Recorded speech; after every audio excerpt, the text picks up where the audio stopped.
Hendra Putra. Saya Dira Olia Putri. Saya Rika. Saya Rini Yulianti. Saya Kinga Lestari. Saya Sujistianti. Saya Putri Wanita. Saya Sendiri. Baiklah, di sini kami akan menjelaskan tentang minyak bumi. Teman, kali ini kami akan menjelaskan materi tentang minyak bumi. Di dalam minyak bumi, kami meliputi ada pengertian, proses pembentukan, komponen penyusun, komposisi minyak bumi, penyulingan minyak bumi, penggunaan minyak bumi, dan kualitas bensin. Untuk materi ini akan dijelaskan oleh kepada teman-teman. Di sini akan menjelaskan pengertian. Jadi minyak bumi itu kalau dalam bahasa Latin disebut dengan petroleum. Petroleum ini yang berasal dari kata petrol.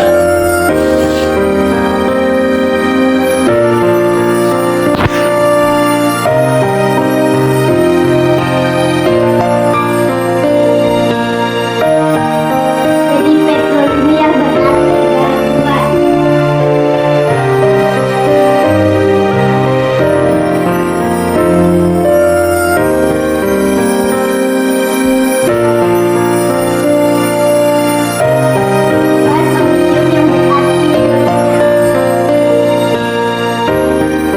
Secara umum, petroleum ini disebut juga dengan fosil hewan dan tumbuhan. Yang disebut dengan petroleum secara umum disebut kepada minyak bumi yang ditemukan dalam kulit bumi. Petroleum ini secara istilah disebut dengan batu bara minyak bumi.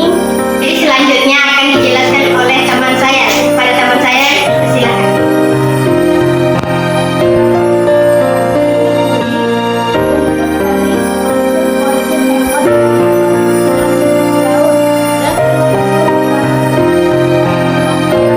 Proses bersimpul di dasar laut. Fosil ini terdiri dari fosil mati.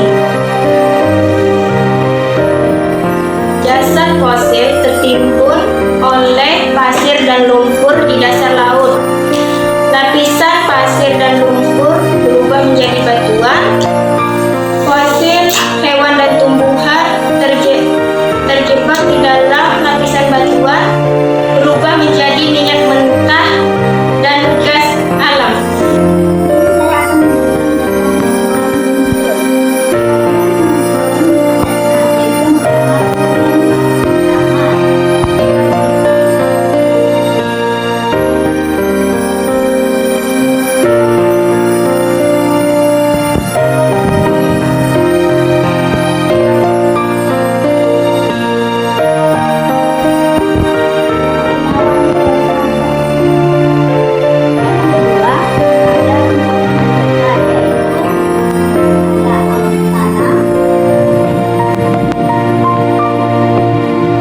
Dan disusul oleh tipe alkana.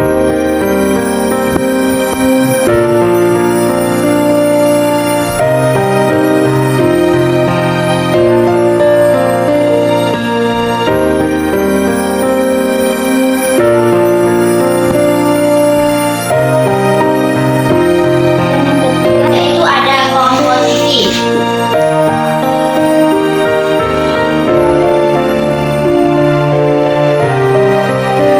Komposisi ini bervariasi tergantung daerah penambangannya.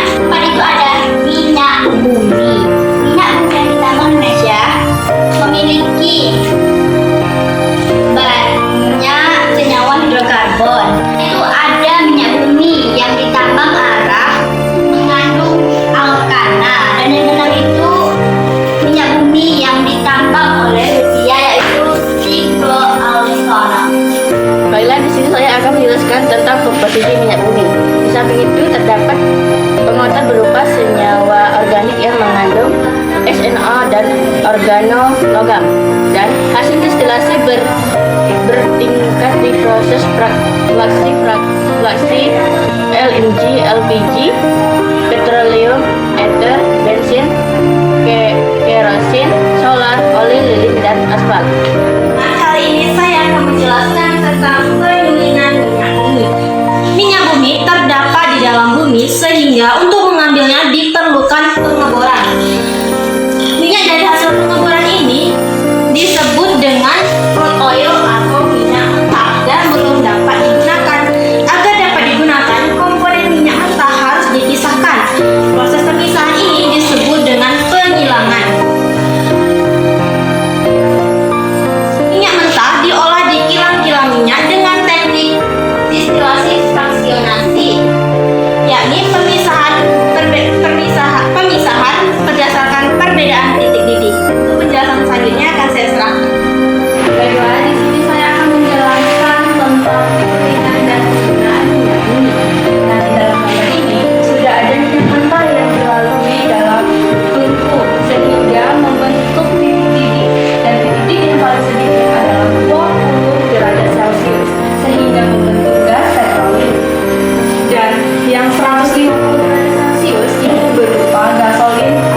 berisi fraksi, titik didih, jumlah atom karbon, dan penggunaannya. Nah, fraksi yang pertama itu ada fraksi gas yang memiliki titik didih minus 160 sampai 25 dan jumlah atom karbonnya adalah 1 sampai 4. Dan untuk penggunaan bahan bakar atau pemanas. Dan fraksi yang kedua ada bensin atau gasolin yang memiliki titik didih 30 sampai 100 sehingga jumlah atom karbonnya adalah 4 sampai 10. Untuk penggunaan bahan bakar mobil. Dan fraksi yang ketiga ada nafta untuk titik didih 100 sampai 180 derajat Celcius dengan jumlah atom karbon 6 sampai 14. Dengan untuk penggunaan adalah industri petrokimia. Dan fraksi selanjutnya adalah fraksi yang keempat yaitu kerosin atau parafin sehingga titik didihnya memiliki 150 sampai 250 derajat Celcius dengan jumlah atom karbon 10 sampai 16 dengan penggunaan bahan bakar jet. Dan fraksi yang kelima adalah minyak gas atau diesel yang memiliki titik didih 220 sampai 375 sehingga memiliki jumlah atom karbon 13 sampai 25 dengan penggunaan bahan bakar diesel atau pemanas. Dan fraksi yang terakhir ada residu yang memiliki titik didih lebih dari 350 sehingga jumlah atom karbonnya 25 ke atas. Nah, saya akan menjelaskan tentang perengkahan. Untuk memenuhi kebutuhan produk tertentu, hidrokarbon rantai panjang dipecah menjadi lebih pendek. Contohnya, hidrokarbon rantai lurus C12H26 dipecah menjadi heksana dan heksena. Perengkahan ini juga terjadi pada bensin dengan tujuan meningkatkan mutu bensin. Untuk penjelasan selanjutnya akan saya serahkan kepada teman saya. Baiklah, saya akan menjelaskan tentang kualitas bensin. Yang pertama, fraksi terpenting dalam minyak bumi adalah bensin. Yang kedua, bensin yang bermutu tinggi atau baik akan menghasilkan letupan yang sedikit atau kecil. Yang ketiga, komponen utama bensin merupakan isetana 2,2,4, dimetil pentana, dan hekana. Nah, baiklah itulah penjelasan kami tentang minyak bumi. Lebih dan